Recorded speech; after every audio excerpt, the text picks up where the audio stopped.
Stanley Kazi, believed to be in his late 40s, bears the enduring reminder of a harrowing experience during his brief tenure as a casual worker at the Chinese Kolamco mine in Southern Province, an accident that cost him his leg.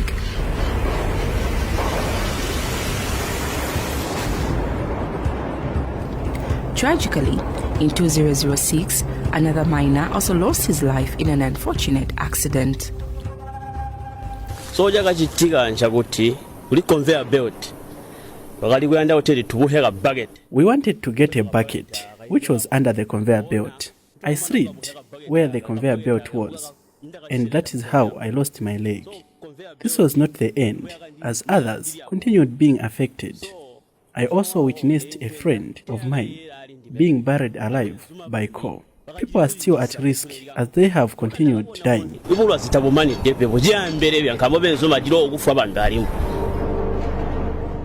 This heart-wrenching account represents just one of numerous similar cases that have occurred at the mine.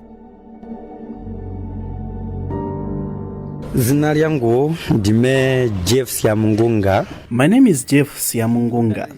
It was on 13th May 2022 when we entered in the tunnel of the mine. We received safety tips, which do not happen underground. When we entered, I was in the forefront. We started drilling with my friend. We blasted for the first time, and we waited for the smoke to settle. Thereafter, we continued drilling, and when we decided to blast for the second time, coal fell on my back. The reason we are saying there is no safety is because the Chinese give us protective gears after 1 year or after some months, which are of poor quality. Mauba tujatamavye atenda. Located in Sinazongwe's Kandabwe area, the mine has witnessed a series of deaths and life-altering injuries that have been observed by Charles Ntiti, the ward councillor. The workers were actually allowed to wait even when the surface is not protected. That is one. Two, the issue of targets, where they are told to do maybe 4 or 5 blastings, of which probably maybe one blasting will take them about 2 hours plus. So now for them to meet those 5 blastings, you'll find that this re-entry period, it was not actually followed. It's immediately people, immediately after blasting, before dust settles, people could be allowed to go and start working. Yeah, we could lose probably 2 lives in a year, probably sometimes 3, like is it 2020, if I'm not mistaken, we lost about 3 or so. The mine has gained notoriety for its repeated violations of safety environmental laws. In November of the previous year, the Zambia Environmental Management Agency ZEMA issued a stand order to halt mining activities at shafts 1, 2, 3 and 6 as these activities resulted in the release of wastewater into nearby streams.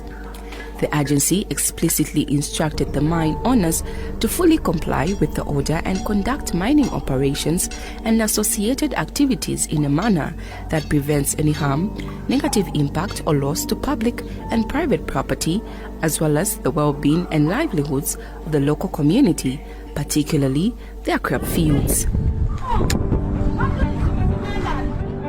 Mercy Zulu is the ZEMA Public Relations Manager. They only resumed operations after the order was lifted. They resumed this month, the month of May. The order that was served on them for the first shaft, which was emitting polluted water into the stream, and then the other one, which is the new shaft, where they commenced operations without an environmental impact assessment approval. Of course, both matters went to court and they were fined. The Mines Safety Department under the Ministry of Mines is entrusted with the responsibility of enforcing health and safety regulations within the mining industry. However, due to inadequate staffing, insufficient funding, and allegations of corruption, its ability to effectively regulate mining companies is severely limited.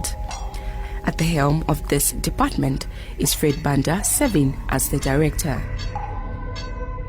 Yes, in fact, in February, like you rightly put it, after the fatality, yes, they were again closed down. And then, of course, there were a number of issues that we discovered that were not correct. So we actually did the suspension. I think the operation was closed for a month or so. And then some of the measures which were told them to put in place, which they managed to put in place, they have done.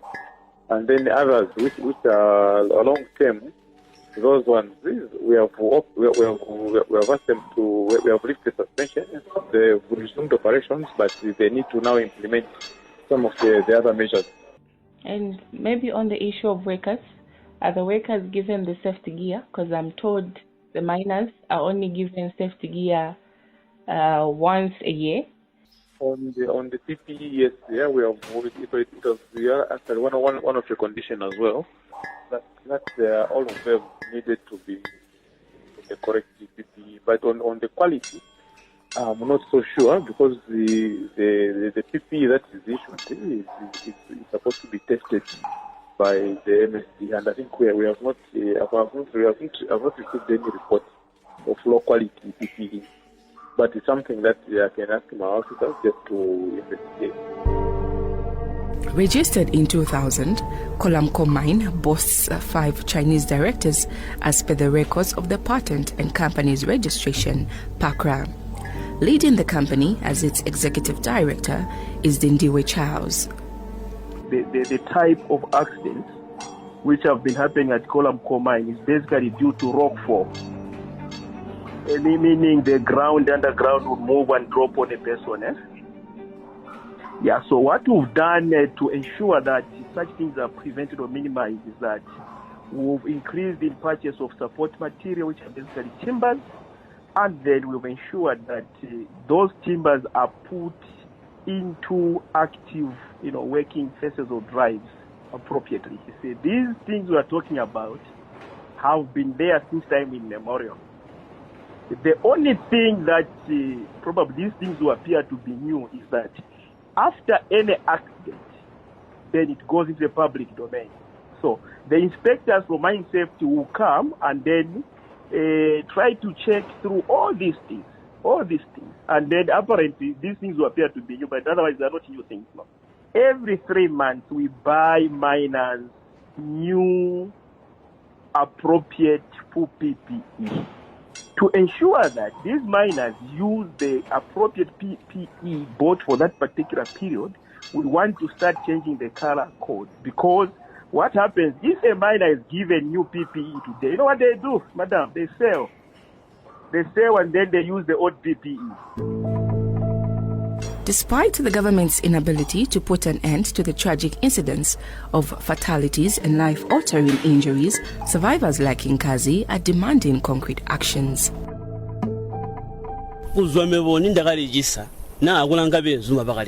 From the time we were affected, there has been no tangible improvement. The government is idle. Some of us who were affected are facing challenges because we are no longer doing things the way we were doing before.